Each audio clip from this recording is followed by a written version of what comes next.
তামান্না হত্যা মামলায় বড় সাফল্য পুলিশের।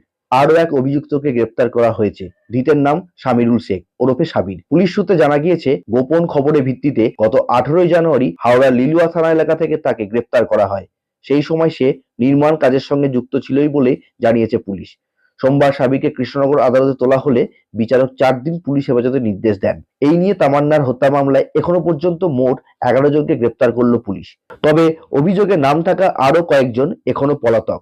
উল্লেখ্য, গত বছরের 23শে জুন কালীগঞ্জ বিধানসভার উপনির্বাচনের ফল ঘোষণার দিন বোমার আঘাতে মৃত্যু হয় 10 বছরের শিশু তামান্না খাতুনের। ওই ঘটনায় গোটা রাজ্য জুড়ে তীব্র প্রতিক্রিয়া তৈরি হয়। মঙ্গলবার সাংবাদিক বৈঠকে কৃষ্ণনগর পুলিশ জেলার ডিএসপি দেবাশিস চট্টরাজ জানান, ধৃতকে হেফাজতে নিয়ে জিজ্ঞাসাবাদ চলছে এবং তদন্ত এখনো শেষ হয়নি। ইতিমধ্যে চার্জশিট ও সাপ্লিমেন্টারি চার্জশিট জমা দেওয়া হয়েছে।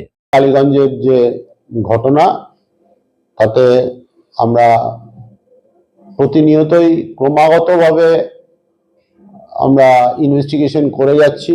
একের পর এক আসামি আমরা ধরে যাচ্ছি।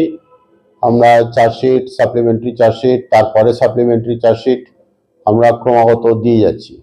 আমাদের জেলা আরক্ষাধ্যক্ষ মাননীয় শ্রী অমরনাথকে আইপিএস মহাশয়ের নেতৃত্বে আমরা ইনভেস্টিগেশন করছি। এর জন্য একটা স্পেশাল সিট গঠন হয়েছে। সেই সিটের আমি আছি। আমার এই কেসের আইও হচ্ছেন আমাদের সিআই সাহেব, সিআই নাকাশিপাড়া সাহেব। উনি নিরন্তর ওনার টিম নিয়ে এই কেসে ইনভেস্টিগেশন করে যাচ্ছেন। এখনো পর্যন্ত আমরা 11 জনকে অ্যারেস্ট করেছি। রিসেন্টলি আমরা একজনকে অ্যারেস্ট করে কোর্টে পাঠিয়েছিলাম। কোর্ট থেকে আমাদের রিমান্ড এসছে। আমরা আরও তথ্য প্রমাণ তার কাছ থেকে সংগ্রহ করার চেষ্টা চালিয়ে যাচ্ছি। যাকে অ্যারেস্ট করা হয়েছে তার নাম হচ্ছে সাবিরুল শেখ আলিয়াস সাবির। একে আমরা ধরেছি কোনা এক্সপ্রেস হাইওয়ের কাছ থেকে, একটা কনস্ট্রাকশনের কাজের জায়গার থেকে, সেটা লিলুয়া থানার অন্তর্গত। তাকে কোর্টে দিয়েছিলাম, কোর্টে পেশ করা হয়েছিল। কোর্ট থেকে আমাদের 4 দিনের রিমান্ড হয়েছে। এখন সে রিমান্ড পিরিয়ডে আছে। আমরা বিভিন্ন জায়গায় আরও তল্লাশি চালাচ্ছি। 2 জনের বিরুদ্ধে প্রোক্লামেশন অ্যাটাচমেন্ট দেওয়া হয়েছে, সেটাও আমরা কার্যকরী করছি। একজনকে হাইকোর্ট, অনারেবল হাইকোর্ট বেল দিয়েছেন, তার জন্য আমরা মাননীয় সুপ্রিম কোর্টের কাছেও আমরা আবেদন জানিয়েছি।